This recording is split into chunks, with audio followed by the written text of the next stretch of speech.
Hello বন্ধুরা, welcome to my channel স্বাদে আহ্লাদে। আজকে আপনাদের জন্য আরেকটি রেসিপি নিয়ে এসেছি। রেসিপিটির জন্য আমি নিয়েছি 150 থেকে 200 গ্রাম মসুর ডাল, 4টে মাঝারি সাইজের পেঁয়াজ, 4-5টা লঙ্কা, 4-5 কোয়া রসুন। পেঁয়াজটা কাটতে কাটতে আপনাদের রেসিপিটার নামটা বলে দিই। রেসিপিটার নাম হচ্ছে ডাল চচ্চড়ি। পেঁয়াজ কুচি আমার হয়ে গেছে। আমি এবার রসুনটাকে এরকম করে কুচি কুচি করে কেটে নিচ্ছি। তারপরে লঙ্কাটাও কেটে নেব। আমি ডালটা আগেই ধুয়ে রেখেছি। এবার এই ডালটার সাথে কুচনো পেঁয়াজ,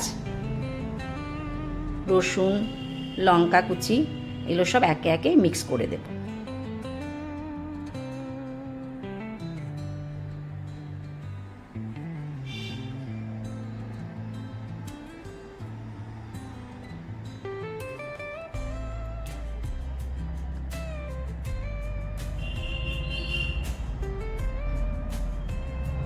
এরপর স্বাদ অনুযায়ী লবণ দিয়ে দিচ্ছি।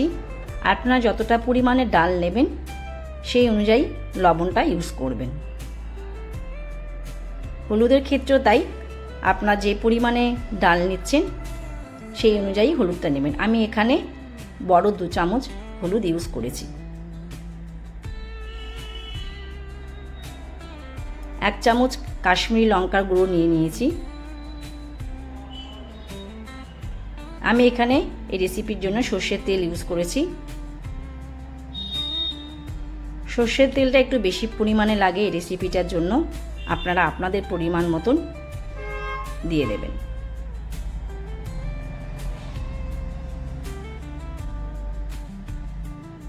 এরপর ডালটাকে এরকমভাবে মেখে নিতে হবে। ডালটা ততক্ষণ পর্যন্ত মেখে নেবেন যতক্ষণ পর্যন্ত না ডালটা থেকে জল বেরোচ্ছে।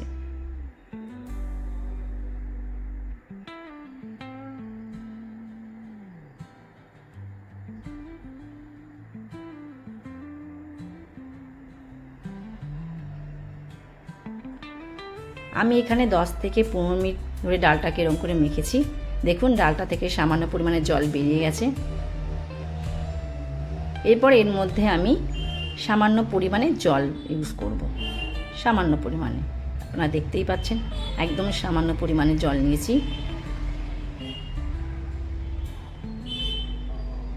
এরপর এটাকে কড়াইতে ঢেলে দেব।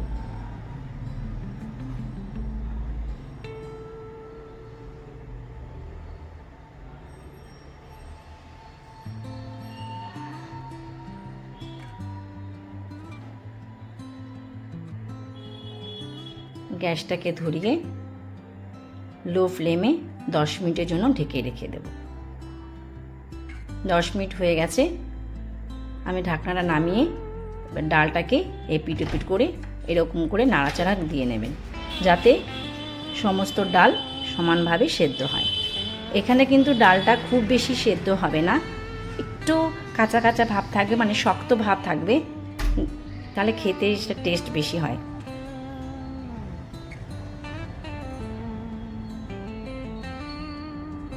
আমার এই ভিডিওটি আপনাদের যদি ভালো লেগে থাকে তাহলে লাইক, শেয়ার ও কমেন্টস অবশ্যই করে দেবেন।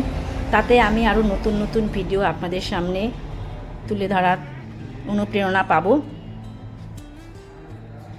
আমার ডালটা প্রায় সেদ্ধ হয়ে গেছে। 1 থেকে 2 মিনিটের জন্য জাস্ট একটু ঢেকে দিয়েছি। ডাল থেকে তেলটা বের হয়ে গেছে। এবার গ্যাসের ফ্লেমটা বন্ধ করে দেব। গ্যাসটা, আমার ডালটা রেডি।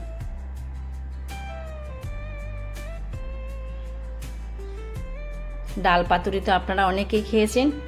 এই রেসিপিটা খেয়ে দেখবেন, আশা করি অবশ্যই আপনাদের খুব ভালো লাগবে। আমার এই ভিডিওটি শেষ পর্যন্ত দেখার জন্য আপনাদের সকলকে অসংখ্য ধন্যবাদ।